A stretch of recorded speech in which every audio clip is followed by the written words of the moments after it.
Good morning po, sirs. On the Quadcom hearing, bakit po canceled yung pagdinig bukas and when was the decision to cancel arrived at? Thank you for that question, Tina.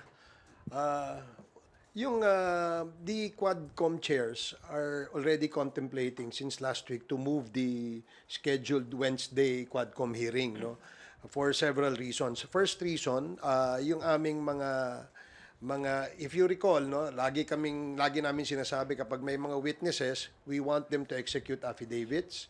Number two, even if they have executed their affidavits, we will have to vet them. No? Meron pong legal team, ina-assist ang Quadcom to interview yung aming mga because marami po ang gustong magsalita. Marami po ang gustong magbigay ng testimonya. Ang aming pong palagay, kailangan aralin namin no? Kung sino ho yung aming iharap dun sa usapin ng EJK, dun sa usapin ng drugs, at syempre dun din sa usapin ng POGO. Now, because of the several witnesses who wanted to give their testimony before the Quadcom, we decided that we should maybe interview them all first. Tingnan namin, sino ba yung yung mas credible doon? And it will take a lot of time no, para sa amin. So, we decided that before we set this meeting, again, no, kailangan kumpirmado na kung sino yung ating ihaharap.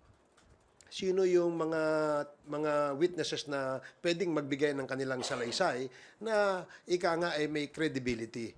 Kasi gaya nung sinasabi ko sa inyo noon, marami yung gustong tumistigo. In fact, umabot pa kami sa punto na yung isang gustong tumistigo, pagkatapos siya magbigay ng kanyang affidavit, ay umabot kami sa punto na kailangan pa naming ipasuri siya sa psychiatrist, no? Ipasuri siya through a polygraph test sa Camp Crame, no?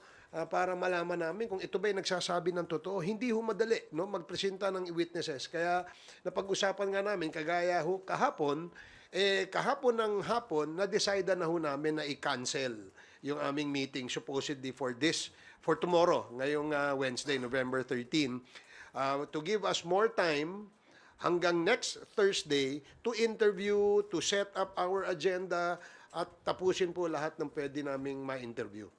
That is the reason why we had to